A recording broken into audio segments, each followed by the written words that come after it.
ठीक है, एक सेकंड, आप लोग की क्लास थोड़ी कैंसिल हो गई थी। ठीक है, हम लोग रजिया पढ़ रहे थे, उसी बीच में क्लास कैंसिल हो गई थी। मैं क्लास आज ही आप लोग को दोनों मिल गई है। ठीक है, अभी पहली क्लास तो मिली गई है और ये आज ही आपकी दूसरी क्लास भी, मतलब हालांकि ये क्लास 1.5 घंटे के लिए होती, तो कैंसिल हो गया तो कोई अच्छी बात भी हुई कि एक साथ नहीं पढ़ाना पड़ा। ठीक है, रजिया में पढ़ा रहा था। होता क्या है कि इल्तुतमिश के बाद रजिया सुल्तान बनेगी। रजिया के सुल्तान बनने की जो घटना थी, मैंने पिछली क्लास में थोड़ा बताया कि एक्चुअली रजिया के साथ छल होता है। ठीक है, रजिया के पहले एक इल्तुतमिश के पहले क्या है, बात क्या है कि एक शासक बन जाता है। ठीक है, और उसको, उसका नाम था रकनुद्दीन फिरोज शाह। रकनुद्दीन फिरोज शाह को पब्लिक क्या करेगी कि हटा देगी, रजिया को सुल्तान बनाएगी। हालांकि रजिया सुल्तान बनती है तो ये जो सरदार वर्ग था ना, उसके छल से बच नहीं पाती है। षड्यंत्र अंदर रजिया के खिलाफ होता ही रहता है, लेकिन सरदारों को कोई प्रूफ नहीं मिलता है।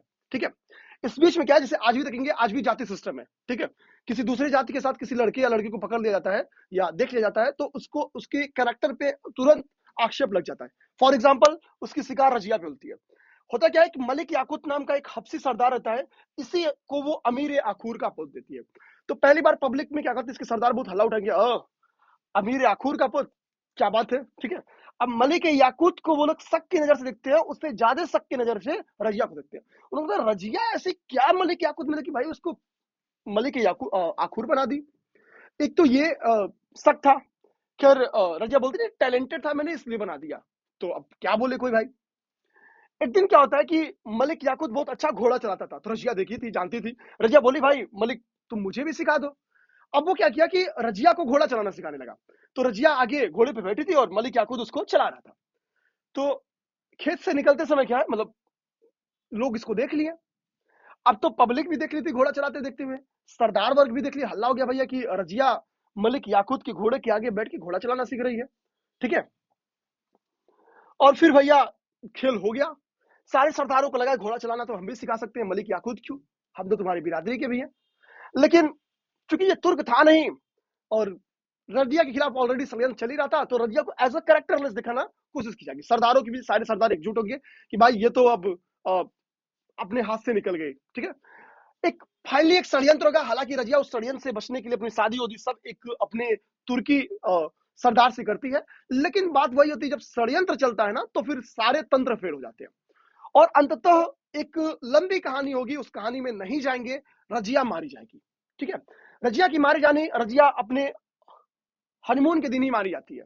ठीक है, रात में एक लड़ाई लड़ती है, उस लड़ाई में रजिया हार जाती है, जान बचा के रजिया भागती है। ठीक है, अपने पति के साथ। और भागते भागते वो लोग जंगल में जाते हैं, उसी जंगल में रह के लोग कुछ क्षण विश्राम करते हैं। और माना जाता है इसी बीच में डाकुओं की उनके पे नजर पड़ती है। रजिया सुल्तान रहती है, गहना वाला पानी रहती है, लोगों को रहता है भैया लूटने का मौका मिल गया। रजिया को वहीं पे वो लोग चैन छोटा कर देते हैं। ठीक है, ये रजिया की कहानी है। रजिया के चैन छोटा होने के बाद, ठीक है, क्या होता है, बहराम शाह गद्दी पे बैठेगा। ठीक है, बहराम शाह। लेकिन बहराम शाह की हत्या कर दी जाएगी अलाउद्दीन महमूद शाह मसूद शाह के द्वारा। अब ध्यान देंगे, अलाउद्दीन मसूद शाह की इस, अब जैसे इल्तुतमिश मरेगा ना, जो तुर्क के चहलगामी है इनकी पावर में वृद्धि होगी। ठीक, वो 40 सरदार है क्योंकि, और वो वफादार है। अब इन वफादारों को लगेगा कि सुल्तान या तो मेरा कठपुतली हो या हम में से ही कोई सुल्तान। ठीक है, इसी तुर्क ए चहलगामी में जो 40, अब मैं तुर्क चहलगामी आप लोगों को दिखा था, देखिए कल हम लोग पढ़े थे, यही तुर्कान चहलगामी या तुर्क चहलगामी जिसको मिल बोलते हैं, ये 40 दल भी इसको बोलते हैं। ठीक है, इसी में एक मेंबर था जिसका नाम है बलबन। बलबन एक षड्यंत्र रखेगा अलाउद्दीन मसूद शाह के द्वारा। उस षड्यंत्र के परिणाम स्वरूप मसूद शाह को वो अपदस्थ करेगा, निकाल फेंकेगा शासन से। और वो अपने जानने पहचानने वाला जो उसको बहुत रिस्पेक्ट करता हो, मिनहा उसको उसको क्या करेगा कि गद्दी पे बैठा देगा। ठीक है, जिसको गद्दी पे बैठाता है उसका नाम था नासिरुद्दीन महमूद। ठीक है, बलबन का फुली सपोर्ट था इसको, क्योंकि बलबन तुर्की चालीसा का भी हिस्सा था। बलबन का फुल सपोर्ट था। बलबन बोलेगा ले भाई मेरी बेटी भी ले। ठीक है, बलबन अपनी बेटी की शादी क्या करेगा, महमूद से कर देगा। महमूद बोलेगा कि बहुत ठीक ससुर जी, आप आप पोस्ट लीजिए, आपने बेटी दिया है बदले में आप पोस्ट लीजिए। इसको बलबन को महमूद नसरुद्दीन महमूद करेगा, आप उलुक खां की उपाधि लो। तो उलुक खां की उपाधि किसने धारण की थी, बलबन ने धारण की थी। एक तो हो गया। इसके साथ साथ बोलेगा, ये बोलेंगे भैया बस बेटी दिए है तुमको राजा भी बनवाए षड्यंत्र करके, बस इतनी सी। तो बोलेगा नहीं नहीं नहीं, ये इनाम राजा बनाने का इनाम है उलुक खां। और ससुर बनने का इनाम आपको देता हूं मैं, नायब ए ममलिकात का पोस्ट। ठीक है, तो उपाधि लो और पद लो, ये दोनों लो, दो तरफ से तुमसे समर्थन दिया है तो दोनों तरफ से लो। I mean, हाँ, जो नासिरुद्दीन महमूद था वो सीधा साधा था, और प्राय जो चाल वाले लोग होते हैं ना, वो ऐसे लोग को ही पकड़ते हैं। इसका जीवन इतना सीधा साधा था, इसके बारे में कहा जाता था कि टोपी सिलकर अपना जीवन निर्वाह करता था। इसको पता था इस टोपी को कभी भी टोपी पहना के खुद सुल्तान की टोपी धारण कर लेंगे। ठीक है, होता भी वही है। नासिरुद्दीन महमूद जब 6 इंच छोटा होगा, यानी जब नासिरुद्दीन महमूद की मृत्यु होगी, उसके बाद से बलबन खुद को सुल्तान घोषित कर देगा। ठीक है, बेटी का सपोर्ट रहता ही रहता है। ठीक, अब इस तरह से बलबन सुल्तान बन जाएगा। ठीक है, तो बलबन के सुल्तान बनने की हिस्ट्री आप लोग समझिए। अच्छा, बलबन जब सुल्तान बनता है तो आपको पता होना चाहिए कि तुर्क चालीसा का, यानी चहलगामी का ये एक मेंबर रहता है, तो इसको इसकी पावर पता रहती है। इसको पता है कि इल्तुतमिश ने जैसे इस पोस्ट का गठन किया, कैसे सुल्तान की गरिमा गिरी है। उसको दिमाग में दो चीज आती है, अगर गरिमापूर्ण शासन करना है, पहले इसको खत्म करो, तुर्क चहलगामी को। पहले मीटिंग में ही तुर्कान चहलगामी खत्म, पहला मीटिंग, पहली साइन, 30,000 नौकरी पे नहीं, तुर्कान चहलगामी को खत्म करने पे। तुर्कान चहलगामी तुरंत खत्म। अब बलबन बोलेगा चल भाई, ये जो मुख्य था ना, जो चैलेंज देते हैं, ठीक है, ये तो गए, ये खत्म। अब इसके दिमाग में आएगा रिस्पेक्ट। बलबन कहेगा अपने को चाहिए रिस्पेक्ट। ठीक है, अब बलबन बोलेगा कि मैं बल के दम पे लूंगा रिस्पेक्ट। अब ये प्रिंसिपल्स गढ़ेगा। उसके प्रिंसिपल्स क्या है ये देखिए। रक्त और लौह की नीति अपनाएगा, डराएगा लोगों को। रक्त और लौह की नीति इसलिए अपनाता है ताकि लोग इज्जत करें, सामने वाले को चाहिए रिस्पेक्ट। अब वो ताकि सुल्तान की प्रतिष्ठा करे, और सुल्तान था कौन? बलबन। ठीक है, एक तो ये। दूसरा क्या होगा, वो कहेगा कि जो राजा होता है ना, वो धरती पर ईश्वर का प्रतिनिधि होता है। उसकी बेइज्जती मतलब कि ईश्वर की बेइज्जती, यानी अल्लाह की बेइज्जती। अब वो बोलेगा इसके लिए नियामत एक खुदाई माना, खुद को क्या बोला कि हम जो राजा होते हैं वो नियामत एक खुदाई होते हैं, अर्थात ईश्वर का प्रतिनिधि होते हैं। और तुम्हारी इतनी हिम्मत आम जनता में नहीं होनी चाहिए कि वो ईश्वर के प्रतिनिधि का अपमान करे। अपने खुद अपमान करके आया है। ठीक है, अपने देखिए ना, अपदस्थ कर दिया किस तरह से, खुद अपमान करके आया है, और अब लोगों से कह रहा है कि नियामत खुदाई का कॉन्सेप्ट देता है, बोलता है इज्जत करो। ठीक है, अब सोचिए,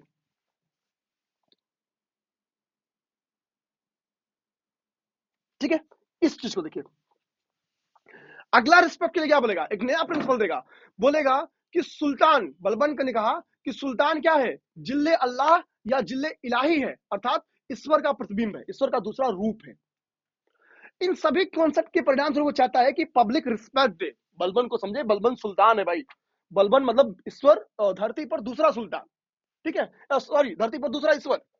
बलबन की रिस्पेक्ट क्या होगी, बढ़ेगी। ध्यान देंगे, बलबन के ड्यूरेशन में क्या है, मंगोल आक्रमण खूब चलेंगे। मंगोल आप देखेंगे एक बार आते हैं, हालांकि कुछ हो नहीं पाता है। मंगोलों के आक्रमण का सामना करने के लिए एक विभाग बनाएगा। उस विभाग का नाम था दीवाने अर्ज, जो कि एक सैन्य विभाग था। ध्यान देंगे, जो कि एक सैन्य विभाग था। बलबन के बारे में जो इंपॉर्टेंट फैक्ट है वो ये है कि इसी ने सिजदा और पैबोस की प्रथा स्टार्ट की थी, जो कि एक ईरानी प्रथा थी। ठीक है, सिजदा एवं पाबोस की। बलबन ने ईरान से एक उसका त्योहार चुराया था, जिसका नाम था, ध्यान देंगे, नौरोज। ठीक है, नौरोज त्योहार बलबन ने, दिल्ली सल्तनत का एक शासक था जिसने स्टार्ट किया था। ये एक ईरानी त्योहार था। ध्यान देंगे, ये तीन फैक्ट इसके बारे में बहुत ही इंपॉर्टेंट है। दीवाने अर्ज जो डिपार्टमेंट है, सिजदा एवं पाबोस की जो व्यवस्था है, और नौरोज जो त्योहार है, ये सारे इंपॉर्टेंट है। ठीक है, अब नेक्स्ट देखेंगे।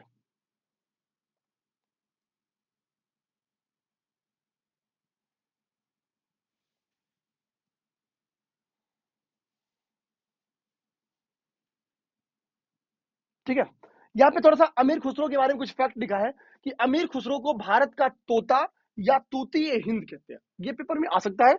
अमीर खुसरो के बारे में इंपॉर्टेंट फैक्ट है कि अमीर खुसरो को भारत का तोता या तूती ए हिंद कहते हैं। ध्यान देंगे, और आगे एक फैक्ट लिखा हुआ किसके बारे में, आगे एक फैक्ट लिखा है अमीर हसन के बारे में। ठीक है, अमीर हसन देहलवी के बारे में, किसको भारत का सादी कहा जाता था। तो अमीर खुसरो को भारत का तोता या तूती ए हिंद कहा जाता था, और अमीर हसन को क्या कहा जाता था, भारत का सादी कहा जाता था। अब ध्यान देंगे, समय का खेल चलेगा। इस जो ये है, यानी जो जिले इलाही अपने आप को कहता था बलबन, उसकी मृत्यु होगी। ठीक है, इसके मृत्यु के बाद से दिल्ली सल्तनत का जो गुलाम वंश है वो इतना ही कमजोर होगा कि समय के साथ इसका पतन होगा। ठीक है, और खिलजी वंश की नींव पड़ेगी।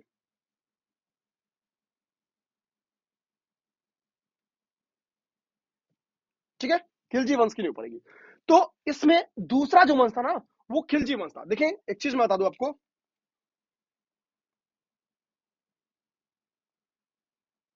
इस चीज को देखेंगे, ये चार्ट जो स्क्रीन पे आपको चार्ट दिख रही है, दिल्ली सल्तनत में कुल कितने वंश हैं? पहले गुलाम वंश आता है, गुलाम वंश के बाद से देखिए यहाँ पे बलबन, यहाँ पे हम लोगों ने देख लिया था, ठीक है, बलबन, बलबन के बाद से केकूबाद आता है, इसके बाद से चीज खत्म। फिर खिलजी वंश की शुरुआत होती है, खिलजी के बाद से तुगलक की होती है, तुगलक के बाद से सैयद की होती है, सैयद के बाद लोदी की होती है। जानेंगे, सैयद के बाद लोदी की होती है। अब कुछ फैक्ट यहीं पे आप लोग देख जाइए। गुलाम वंश कब से चल रहा है?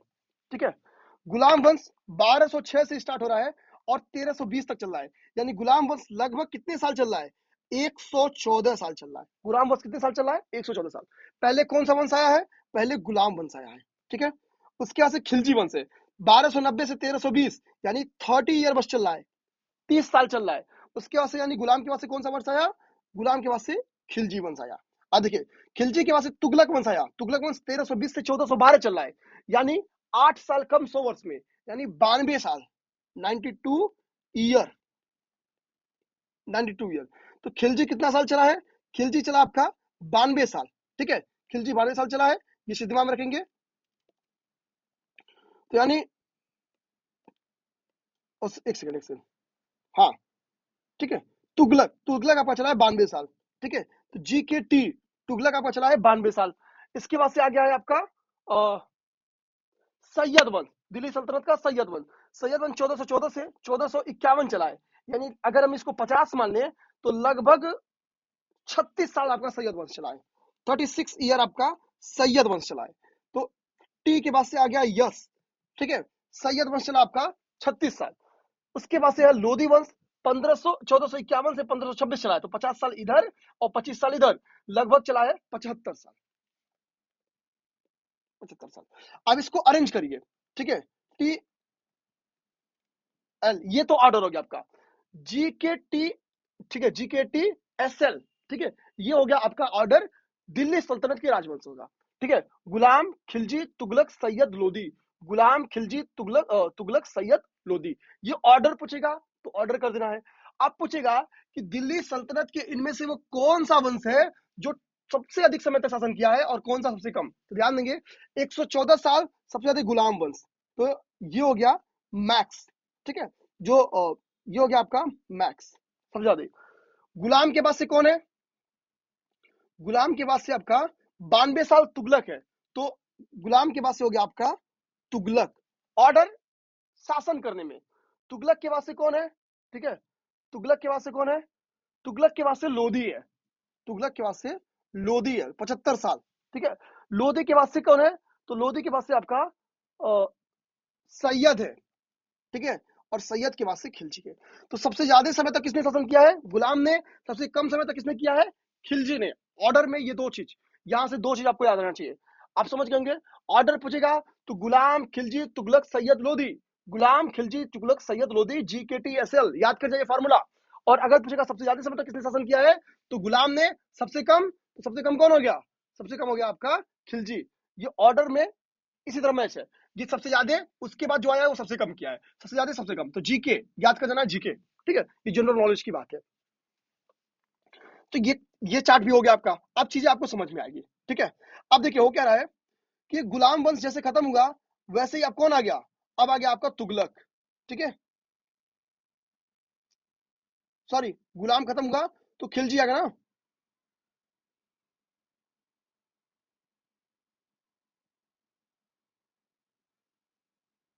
ठीक है, खिलजी वंश आ गया। खिलजी वंश की नींव किसने रखी है? जलालुद्दीन फिरोज खिलजी ने। जलालुद्दीन फिरोज खिलजी ने इस वंश की नींव रखी है। ध्यान देंगे, इस वंश की नींव रखी है। जब ये एक्चुअली जो जलालुद्दीन फिरोज खिलजी था, ये मंत्री हुआ करता था गुलाम वंश के शासक केकुबाद का। ठीक है, और उस समय इसको शाइस्ता खां की उपाधि दी गई थी। ध्यान देंगे, शाइस्ता खां। तो पेपर में क्वेश्चन आएगा शाइस्ता खां की उपाधि किस शासक को दी गई थी? तो जलालुद्दीन फिरोज खिलजी। ठीक है, जलालुद्दीन फिरोज खिलजी को शाइस्ता खां की उपाधि दी गई थी। ध्यान देंगे, शाइस्ता खां की उपाधि दी गई थी। ठीक है। जलालुद्दीन खिलजी क्या करेगा, राजधानी को चेंज करेगा और किलोखरी को राजधानी बनाएगा। तो कुकर कुछ पेपर में क्वेश्चन आएगा कि किस शासक ने किलोखरी को अपनी राजधानी बनाई, तो जलालुद्दीन खिलजी ने, यानी खिलजी वंश की राजधानी क्या हो गई, किलोखरी इसकी राजधानी हो गई। ध्यान देंगे। जलालुद्दीन क्या करेगा, एक विभाग बनाएगा जिसका नाम है दीवाने वक्फ। दीवाने वक्फ बेसिकली क्या करेगा कि आय व्यय की जो कागजात है उनकी निगरानी करेगा, उनका देखभाल करेगा, यानी जो इनकम और बाकी की सोर्स है, ठीक है, उनकी निगरानी कौन करेगा, दीवाने वक्फ नाम का एक संगठन करेगा, एक विभाग करेगा। इस चीज को दिमाग में रखेंगे। जलालुद्दीन खिलजी के बारे में एक इंपॉर्टेंट फैक्ट यह आता है कि दिल्ली के एक संत जिनका नाम था सीदी मौला, ठीक है, तो सीदी मौला को इसने हाथी के पैरों के नीचे कुचलवा के मरवा डाला था। ध्यान देंगे। तो जलालुद्दीन खिलजी के काल में दिल्ली के संत सीदी मौला को हाथी के पैरों के नीचे कुचलाकर कुचलवा दिया गया था। इसके फलस्वरूप उनकी मृत्यु हो गई थी। ठीक है। तो किस शासक के शासनकाल में घटना हुई थी, जलालुद्दीन खिलजी के शासनकाल में। तो दीवाने वक्त संगठन किसने बनाया है, जलालुद्दीन ने। जलालुद्दीन के टाइम पे ही सीदी मौला के साथ हाथी वाली घटना हुई है। ध्यान देंगे। किलोखरी को अपनी राजधानी बना रहा है।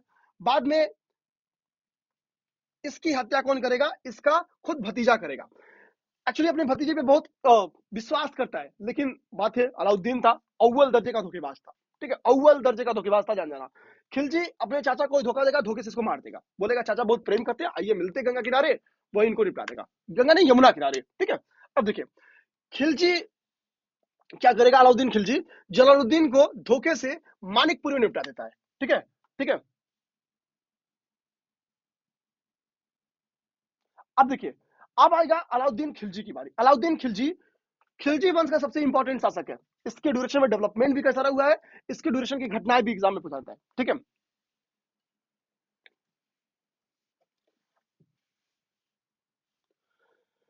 इसके बारे में जो सबसे इंपॉर्टेंट फैक्ट मिलता है वो ये मिलता है कि दिल्ली सल्तनत का या दिल्ली का ऐसा पहला शासक था जिसने धर्म पर राज्य का नियंत्रण स्थापित किया है। ध्यान देंगे, धर्म पर राज्य का नियंत्रण स्थापित किया है। ये थोड़ी मोड़ी लड़ाइयां क्या जीत गया था, अपने आप को अलाउद्दीन खिलजी सिकंदर समझने लगा था, और ये अपने सिक्कों अब शासक हो चुका है। ठीक है। अपने सिक्कों पर खुद को द्वितीय सिकंदर अर्थात सिकंदर एक सानी के रूप में प्रेजेंट करवाएगा खुद को।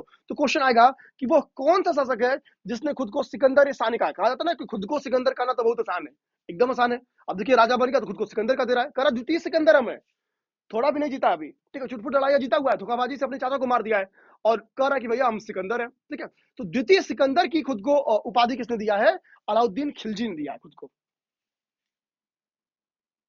इसके अच्छे काम भी है, इसने कई सारे रिफॉर्म किए हुए हैं। जैसे पहला रिफॉर्म आप यहाँ पे देखेंगे कि योग्यता के आधार पर ये क्या करता है, मैं थोड़ा सा बैठ भी जाता हूँ क्योंकि काफी देर से मैं खड़ा हूँ। ठीक है। देखिए योग्यता के आधार पर क्या करेगा कि पदों का वितरण करेगा। ठीक है, ये किसकी इंपॉर्टेंट पोस्ट थी। और एक बार क्या होता है कि ये गुजरात विजय पे जाता है, गुजरात विजय पे जाता है, अचानक वहीं इसको मलिक काफूर मिल जाता है। मलिक काफूर के योग्यता को देखते हुए ये इसको अपनी सेना में शामिल करेगा और उच्च पोस्ट देगा। Actually Malik Kafur third gender होता है। ठीक है, इसको 1000 दिनारी कहा जाता था, मलिक काफूर को 1000 दिनारी कहा जाता था। ठीक है, तो मलिक काफूर के बारे में कोई क्वेश्चन आएगा तो आप लोग समझ सकते हैं। मलिक काफूर के बारे में हम लोगों ने देख लिया है। ठीक है, इसके ड्यूरेशन में एक बरिक ए मुमालिक नाम का एक मुख्य अधिकारी होता था जो कि गुप्तचर डिपार्टमेंट का हेड हुआ करता था।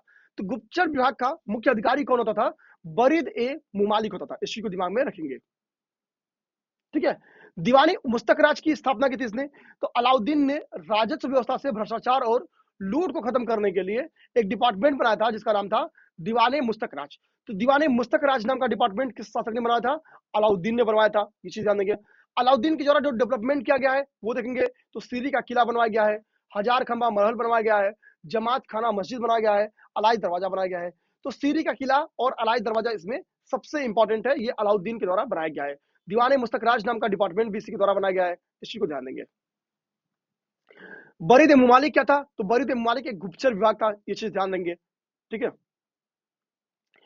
इसका एक अगला जो सबसे इंपॉर्टेंट बात है, जलालुद्दीन के ड्यूरेशन में क्या है कि सैनिकों की धोखाधड़ी बहुत होती थी। लोग समझ ही नहीं पाते थे कि हमारे पास कितने सैनिक हैं। ठीक है, तो इसने बोला कि सैनिकों की हुलिया लिखाओ कि किसकी नाक कटे, किसके कान कटे, किसने किसके शरीर पे कौन सा चिन्ह है। सैनिकों की हुलिया लिखाओ ताकि हम एग्जैक्ट काउंट कर सके कि हमारे पास कितने सैनिक हैं। ठीक है, और घोड़ों को दागने की प्रथा आरंभ किया। तो पेपर में क्वेश्चन आता है कि सैनिकों की हुलिया लिखने और घोड़ों को दागने की प्रथा किस शासक ने आरंभ की है, तो अलाउद्दीन ने। ठीक है। लगान की व्यवस्था को इसने बहुत ही टेक्निकली बनाया। इसने पहला सुल्तान बनता है जो भूमि की पैमाइश करवाया और उसके आधार पर लगान वसूल करना आरंभ किया। ठीक है। तो पैमाइश के आधार पर या भूमि की पैमाइश कराकर वो कौन सा शासक था जिसने लगान वसूल करना आरंभ किया? तो अलाउद्दीन था। अलाउद्दीन उपज का 50% रेवेन्यू के तौर पे लेता था। ठीक है, जिसको हम लोग बेसिकली खराज कहते थे। यानी खराज क्या है? एक भूमि कर है जो 50% उपज का लिया जाता था। ठीक है। खम्स क्या होता था दोस्तों? तो खम्स लूट का धन हुआ करता था। यहाँ पे देखेंगे खम्स लिखा हुआ है। खम्स बेसिकली क्या होता था? तो खम्स एक लूट का धन होता था। पहले ये खम्स जो था, ये जो लोग लूटते थे उनका 4/5 हिस्सा होता था, यानी 4/5वां हिस्सा 80% भाग वही लोग लेते थे और 1/5 भाग कौन होता था? राजा लेता था। अलाउद्दीन के ड्यूरेशन में ये बदल गया। अलाउद्दीन कहा नहीं, शासक मैं हूं तो बड़ा हिस्सा मेरा होगा, यानी जो लूट का धन होगा, जो खम्स होगा, उसके 4/5 भाग पर अधिकार सुल्तान का होगा, अर्थात अलाउद्दीन का होगा। इस ड्यूरेशन की कुछ बुक्स है, जैसे कह रहा है कि इब्न बतूता, इसने रेहला नामक बुक की रचना की। ठीक है। ईशानी ने यहाँ पे क्या है? फुतुहात ए सलातीन नामक बुक की रचना की। और खुसरो ने इस समय खजाइन उल फुतुह नामक बुक की रचना की। तो देख लेंगे।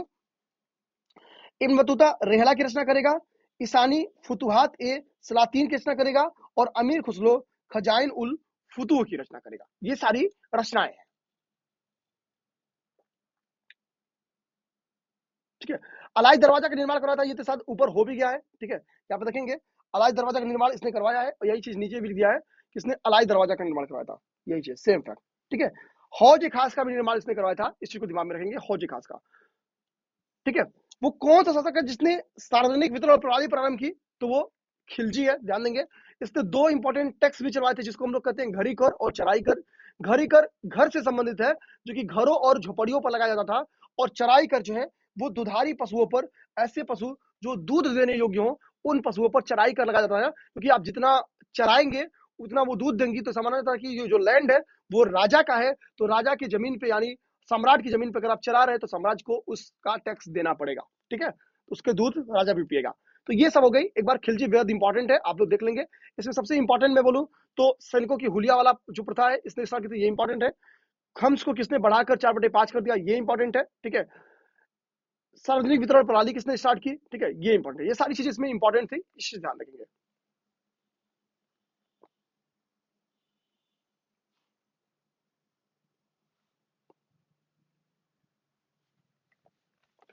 सल्तनत ड्यूरेशन के 4 कर हैं जो कि बेहद इंपॉर्टेंट है, ध्यान देंगे। एक कर का नाम है जजिया, ध्यान देंगे। जजिया, जकात, खुम्स और खराज, ये 4 टैक्स है। जो जजिया नामक टैक्स हुआ करता था वो गैर मुस्लिमों से लिया जाता था, ध्यान देंगे। गैर मुस्लिमों से लिया जाने वाला ये टैक्स है। ठीक है। जकात क्या है? ये मुस्लिमों से लिया जाने वाला टैक्स है। ठीक है। जो मुस्लिम है उनसे लिया जाता था ये टैक्स। उसका से खुम्स क्या है? युद्ध में प्राप्त धन है। अलाउद्दीन ने इसको क्या कर दिया? बोला कि 4/5 क्या है? सम्राट का हिस्सा होगा, ये अलाउद्दीन ने डिसाइड कर दिया। खराज क्या है? तो गैर मुस्लिम जो कृषक थे ना उनसे लिया जाता था, ध्यान देंगे। तो इसमें एक ऐसा जकाती है जो कि किससे लिया जाता था? मुस्लिमों से लिया जाता था। बाकी गैर मुस्लिम से, यानी जजिया और जो खराज था, ये गैर मुस्लिमों से लिया जाता था। ठीक है। जबकि खराज केवल कृषक बिरादरी से लिया जाता था। अलाउद्दीन ने बाजार नियंत्रण प्रथा स्टार्ट की थी। ठीक है। तो वो कौन सा शासक है जिसने बाजार नियंत्रण प्रथा को स्टार्ट की थी, बाजार नियंत्रण प्रणाली स्टार्ट की थी? ये मीन्स में भी यहां से क्वेश्चन बनता है। ठीक है। तो बाजार पर नियंत्रण रखने के लिए अलाउद्दीन ने क्या है? दीवाने रियासत, ध्यान देंगे, 2 पोस्ट का सृजन किया था। उसमें एक पोस्ट का नाम है दीवानी रियासत और दूसरे पोस्ट का नाम है सहना ए मंडी। मंडी का मतलब होता है बाजार से, ध्यान देंगे। तो दीवान ए रियासत जो कि बाजार व्यवस्था का संचालक हुआ करता था इस पोस्ट का, और सहना ए मंडी जो कि बाजार का अधीक्षक हुआ करता था, यानी दरोगा हुआ करता था, एक तरह से कहेंगे। इन 2 पोस्ट का सृजन करता है कौन? अलाउद्दीन। तो अलाउद्दीन दीवाने रियासत और सहना ए मंडी नामक पोस्ट का सृजन करता है, इसी को ध्यान में रखेंगे। ठीक है।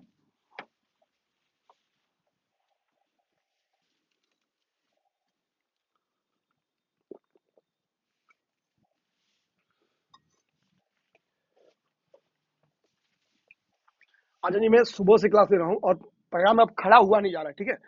तो ठीक है। अब अलाउद्दीन की जब मृत्यु हो जाएगी तो नेक्स्ट इसका वारिस कौन होगा? मुबारक खिलची होगा, ये चीज लिखा है। ठीक है,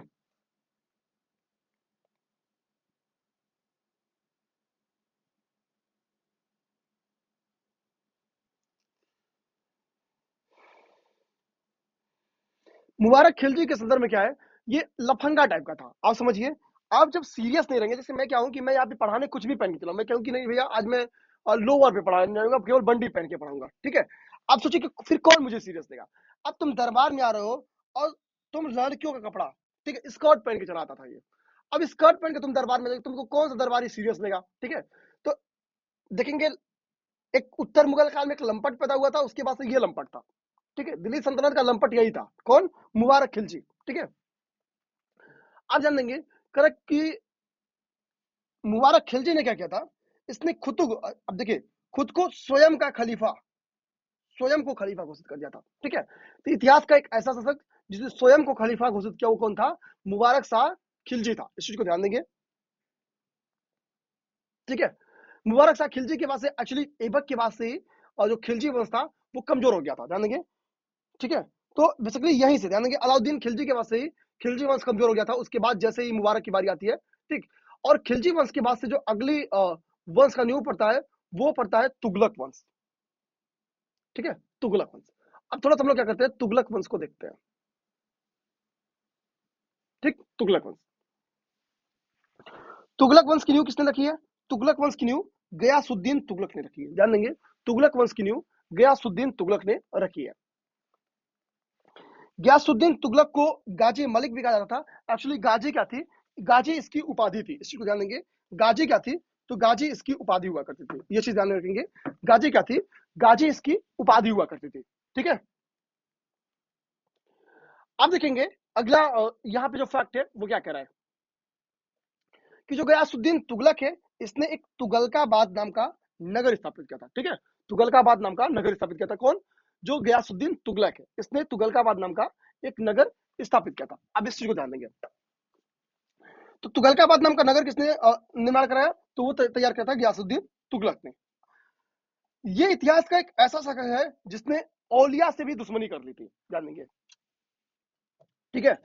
तो सुल्तान गयासुद्दीन, निजामुद्दीन औलिया, इन दोनों के बीच में संबंध अच्छे नहीं थे। एक्चुअली इस ड्यूरेशन में जो इकोनॉमी थी वो बहुत डाउन चली गई थी, और गयासुद्दीन तुगलक इकोनॉमी को फिर से बूस्ट करने के लिए जितनी दान दी गई लैंड थी ना, वो सब छीनने लगा था। इसी बीच में औलिया से इसकी टकराहट हो जाती है, ठीक है। और ये लड़ाई करने के लिए क्या आता है कि किसी जगह जाता है बंगाल साइड में। होता क्या है कि जब कहता है कि आऊंगा औलिया साहब तो तुम्हारा हिसाब करूंगा, औलिया कहा जाता है कि उन्होंने कहा हुनूज दिल्ली दूरस्थ, अर्थात दिल्ली अभी दूर है, ठीक है। अभी तुम लौट के तो आओगे दिल्ली, तब ना तुम हमको सजा दोगे। और एक स्टोरी मिलती है कि इसी बीच में क्या है कि रास्ते में वो जीत के वो लड़ाई आता है, और एक लकड़ी के महल में वो रुकता है। अचानक हाथियों की भगदड़ के कारण वो लकड़ी का महल गिर जाता है, और उसके बड़े बड़े बल्लियों के नीचे गयासुद्दीन जो था वो दब जाता है, और उसके उपरांत उसकी मृत्यु हो जाती है। तो माना जाता है कि निजामुद्दीन औलिया ने गयासुद्दीन तुगलक को श्राप दिया था कि हुजैन दिल्ली दुरस्त, दिल्ली अभी दूर है, तुम दिल्ली लौट के कभी नहीं आओगे, ठीक है। तो जाहिर सी बात है औलिया की रिस्पेक्ट क्या होगी, अब बढ़ जाएगी, कोई सुल्तान नहीं चगा औलिया से टक्कर ले, ठीक। इसके अच्छे कामों में क्या है कि इसने नहरों का निर्माण करवाया था, ठीक है। नहरों का निर्माण कराने वाला इतिहास में ये पहला शासक माना जाता है, इस चीज को ध्यान देंगे, ठीक है। गाजी किसने उपाधि धारण की थी, और ऐसा उपाधि धारण करने वाला अब तक हम लोग किसी को नहीं पढ़े हैं, अर्थात दिल्ली का ये पहला सुल्तान था, ठीक है। कौन, गयासुद्दीन, ठीक है, इस चीज को ध्यान देंगे। गयासुद्दीन के बारे में बात अगली बारी आती है, एमबीटी अर्थात मोहम्मद बिन तुगलक की। यह एक विद्वान शासक था, ध्यान देंगे, मोहम्मद बिन तुगलक एक विद्वान शासक था। मोहम्मद बिन तुगलक को हम लोग जौना खां के रूप में भी जानते हैं, तो जौना खां पूछे या मोहम्मद बिन तुगलक पूछे, दोनों ही बातें एक है, ठीक है। आप बता कि एमबीटी अर्थात मोहम्मद बिन तुगलक के द्वारा दीवान ए अमीर कोही नामक एक पोस्ट बनाई गई थी, जो कि एग्रीकल्चर डिपार्टमेंट से संबंधित थी, कृषि विभाग से संबंधित थी। तो दीवान ए अमीर कोही नामक विभाग की स्थापना किसने की थी, तो इसने किया था, किसने, एमबीटी अर्थात मोहम्मद बिन तुगलक ने। और दीवान ए अमीर कोही नामक ये जो विभाग था, ये कृषि से संबंधित विभाग था, ये चीज ध्यान रखेंगे, कृषि से संबंधित विभाग था, ठीक है।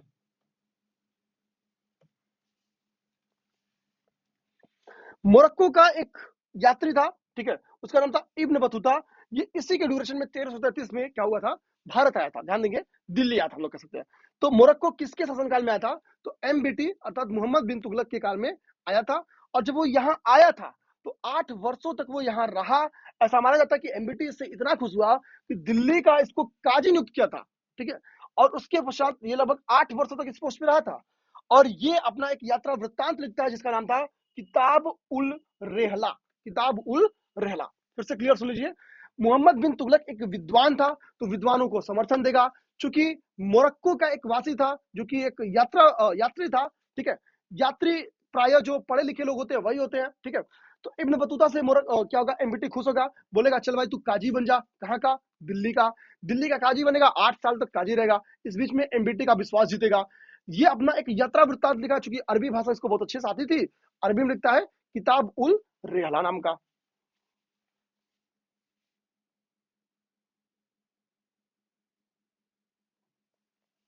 पेपर में क्वेश्चन आता है कि वो कौन सा शासक था जो, आप देखेंगे अकबर के पहले ये उदार शासकों में से एक था, थोड़ा उदार था ये भी।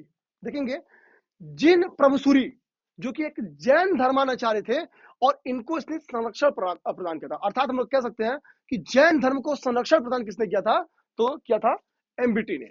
जैन धर्माचार्य जिन प्रभुसूरी जैसे विद्वानों को इसने संरक्षण प्रदान किया था।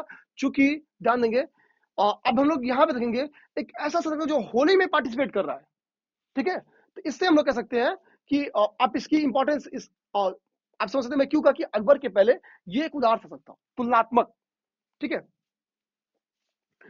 इसकी कुछ पॉलिसीज, हालांकि योजनाओं के निर्माण में ये बहुत ही अच्छा था सकता, लेकिन इसकी योजनाएं सफल नहीं हुई हैं।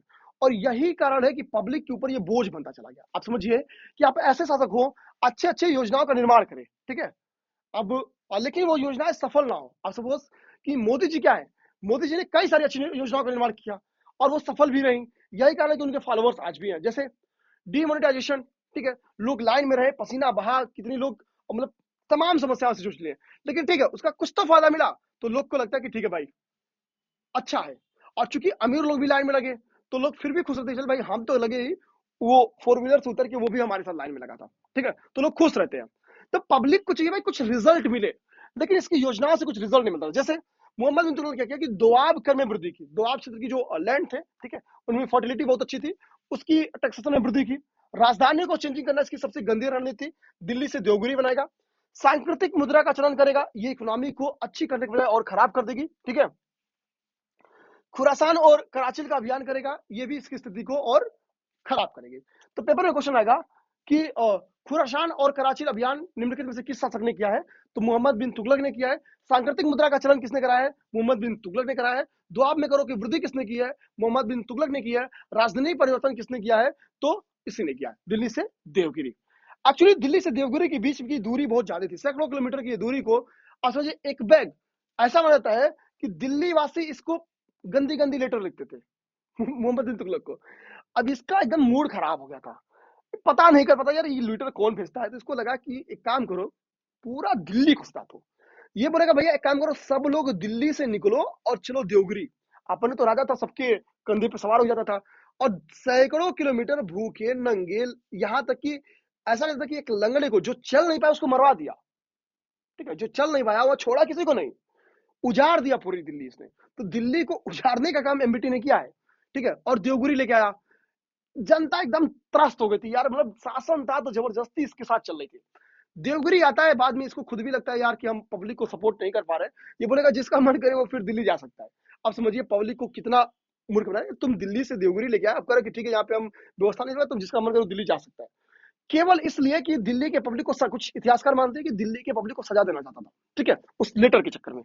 ध्यान दीजिएगा भैया, सम्राट को कभी लेटर गंदा मत लिखिएगा, इसका परिणाम पूरे महकमे को भुगतना पड़ सकता है, ठीक है। अब देखेंगे एमबीटी के ड्यूरेशन में क्या है, विजयनगर साम्राज्य की नींव पड़ती है। एक्चुअली एमबीटी क्या होता है कि विजयनगर के क्षेत्र को विजय करेगा, ठीक है, हरिहर और भुक्का को अपने पास लेके आएगा। बाद में साउथ में हरिहर और भुक्का को भेजेगा विद्रोह को डाउन करने के लिए। हरिहर और भुक्का वहां पे जाएंगे, यहाँ पे विद्यारण्य नाम के एक इनके गुरु होते हैं, वो इनके सपोर्ट में आ जाएंगे। हरिहर और भुक्का बोलेंगे भाई क्या कर रहे हो, अपने धर्म के साथ खिलवाड़, आ जाओ, हिंदुइज्म को प्रमोट करो। हरिहर और बुक्का क्या करेंगे, उस जगह को जीत लेंगे, ठीक है, जहां पे विद्रोह हो रहा था, दबाने के बजाय उनको समर्थन दे देंगे, वो जगह आजाद होगी और वहीं पे विजयनगर साम्राज्य की नींव पड़ेगी। और इसी विजयनगर संग्राम में पहला एक वंश का स्थापना होगा, उस वंश का नाम होगा संगम वंश, ठीक है, इसी को ध्यान देंगे।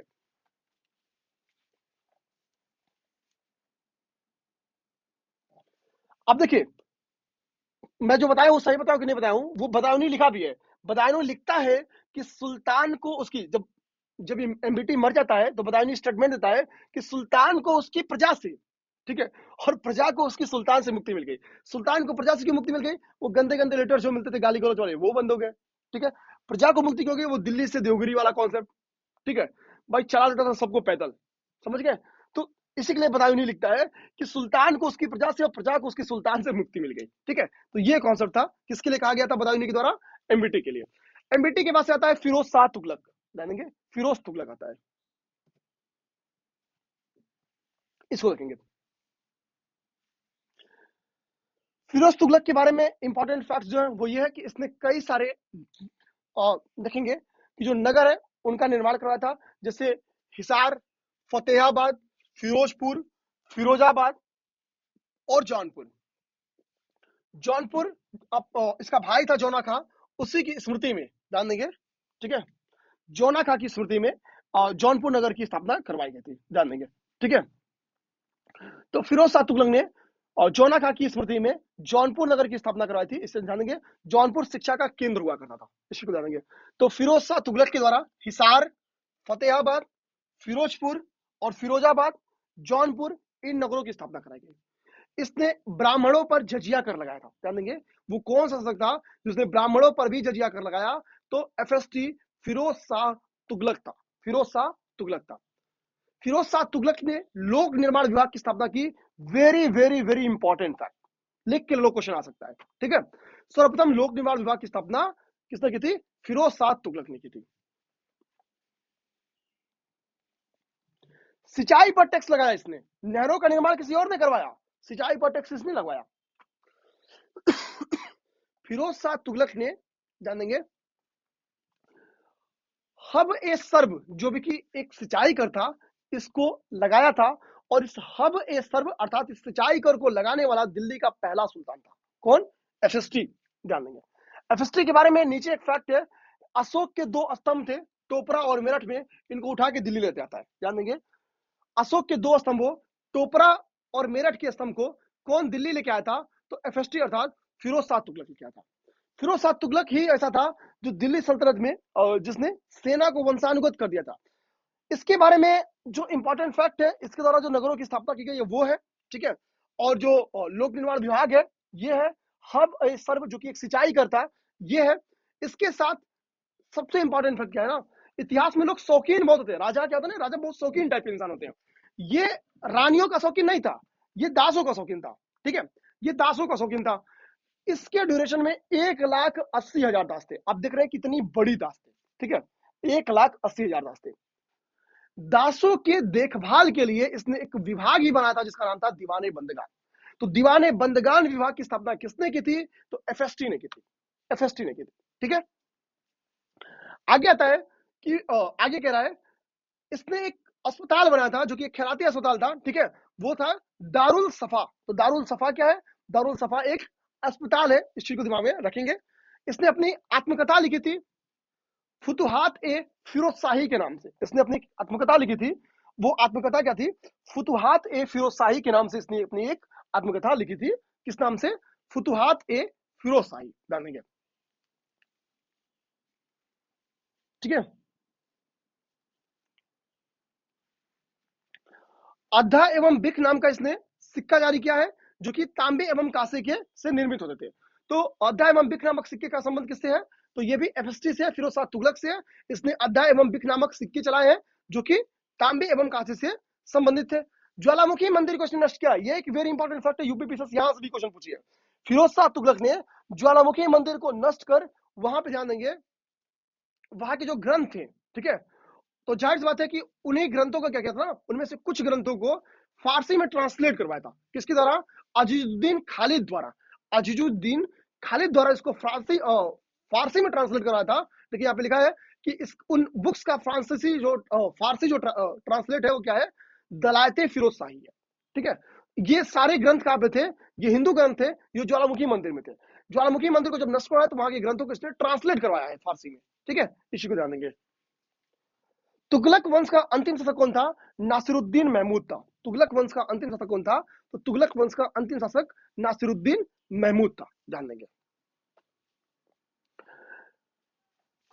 तैमूर इसी नासिरुद्दीन महमूद के शासनकाल में भारत पे आक्रमण किया, यानी दिल्ली सल्तनत पर आक्रमण किया, हम कह सकते हैं। ठीक है, ये चीज ध्यान देंगे।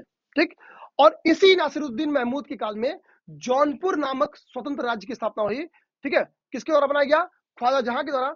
बाद में इस जौनपुर फिर से दिल्ली सल्तनत के अंतर्गत आ जाएगी। किसके काल में आएगी अभी मैं बताऊंगा। ठीक है, आगे तो नासिरुद्दीन मोहम्मद क्या है, एफएसटी के बाद आता है। इसके ड्यूरेशन की दो घटनाएं बेहद इंपॉर्टेंट है। पहली घटना ये कि जौनपुर स्वतंत्र होगा ख्वाजा जहां के निर्देशन में, ठीक है, या नेतृत्व में, और इसी के ड्यूरेशन में तैमूर का भारत पे आक्रमण होगा। ठीक है, तो तुगलक में हम लोगों ने एफएसटी देख लिया। ठीक है, एमबीटी अर्थात मोहम्मद बिन तुगलक देख लिया। ये सारे फैक्ट हम लोगों ने देख लिया।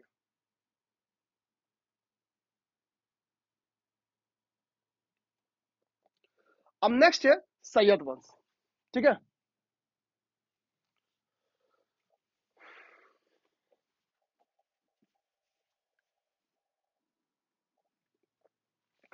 सैयद वंश की स्थापना किसने की थी, तो सैयद वंश की स्थापना खिज्र खान ने की थी, ध्यान देंगे।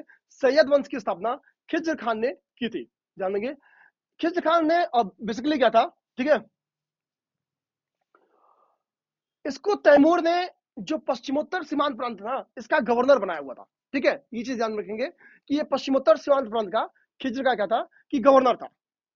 ठीक है, और तैमूर को इसने सपोर्ट काफी किया था। खिज्र खान क्या था कि तैमूर को सपोर्ट किया था। तैमूर इसी सपोर्ट के परिणामस्वरूप इसको पश्चिमोत्तर का गवर्नर बनाया था। तो इसकी स्थिति स्टार्ट से ही मजबूत थी, इस चीज को ध्यान में रखेंगे। ठीक है, हालांकि ध्यान देंगे खिज्र खां भी एक ऐसा हम लोग कह सकते हैं कि सुल्तान था जिसने सुल्तान की उपाधि धारण नहीं की थी, ध्यान देंगे, सुल्तान की उपाधि धारण नहीं की थी। ठीक है, ये घटना इसके पहले मैंने आज के ही क्लास में बताया है कि कौन वो शासक था जिसने इसके पहले भी सुल्तान की उपाधि धारण नहीं की थी, आप लोग भी बता सकते हैं। ठीक है, आप देखेंगे हो क्या रहा है, इसने एक उपाधि धारण की थी रैयत ए आला। ठीक है, केवल इस रैयत ए आला की उपाधि से खिज्र खां संतुष्ट था। इसमें केवल खिज्र खां, सैयद वंश में केवल खिज्र खां ही इंपॉर्टेंट है, इसका संस्थापक था। इसने रैयत ए आला नाम की उपाधि धारण की थी, ध्यान देंगे।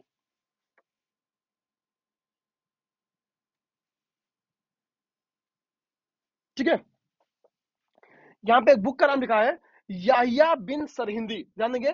याहिया इन बिन सरहिंदी बेसिकली बुक नहीं है, ये लेखक है। इनकी बुक है तारिख ए मुबारक शाही। ठीक है, इनकी बुक है तारिख ए मुबारक शाही। एक्चुअली याहिया बिन सरहिंदी इंपॉर्टेंट क्यों है, क्योंकि खिज्र खां, ध्यान देंगे, का जो उत्तराधिकारी था मुबारक शाह, मुबारक शाह ने इनको संरक्षण प्रदान किया था। ठीक है, तो याहिया बिन सरहिंदी ने एक बुक लिखी थी तारिख ए मुबारक शाही। तारिख ए मुबारक शाही नाम की ये बुक आपके लिए इंपॉर्टेंट है, इस चीज को दिमाग में रखेंगे। अगला है लोधी वंश। ठीक है, लोधी वंश की नींव बहलोल लोधी ने रखी थी, ध्यान देंगे, लोधी वंश की नींव बहलोल लोधी ने रखी थी।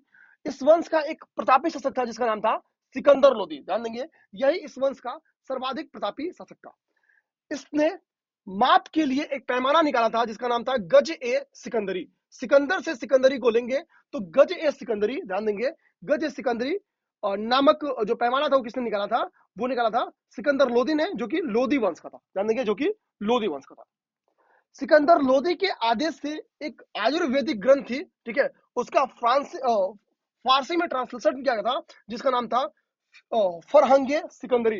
यानी फरहंगे सिकंदरी क्या है, तो ये आयुर्वेद पे लिखी गई एक बुक का ट्रांसलेट वर्जन है। ठीक है, फारसी में, ध्यान देंगे, फारसी में। तो आयुर्वेदिक ग्रंथ है एक, उसका फारसी ट्रांसलेट क्या है, फरहंगे सिकंदरी है। ये फरहंगे सिकंदरी किसके ड्यूरेशन में ट्रांसलेट की गई है, तो सिकंदरी वर्ड से पकड़ेंगे सिकंदर लोधी के ड्यूरेशन में, ध्यान देंगे, सिकंदर लोधी के ड्यूरेशन में। ठीक है, सिकंदर लोधी थोड़ा म्यूजिक से बहुत प्रेम करता था, शहनाई सुनने का ये बहुत बड़ा शौकीन था। ठीक है, और खुद भी ये कविताएं लिखा करता था, शहनाई सुनने का बहुत बड़ा शौकीन था और खुद भी ये कविताएं लिखा करता था। गुरुमुखी उपनाम से इसने कविताएं लिखा है। इतिहास का वो कौन सा शासक है जो गुरुमुखी, गुरुमुखी मैंने बोल दिया है, गुलरुखी उपनाम से कविताएं लिखता था, वो है सिकंदर लोदी। सिकंदर लोदी गुरलुखी, ठीक है, उपनाम से कविताएं लिखा करता था। ठीक है, इसने कई सारे नियंत्रण वाले नियम लगाए। फॉर एग्जाम्पल, ताजिया निकालने पे इसने प्रतिबंध लगाया।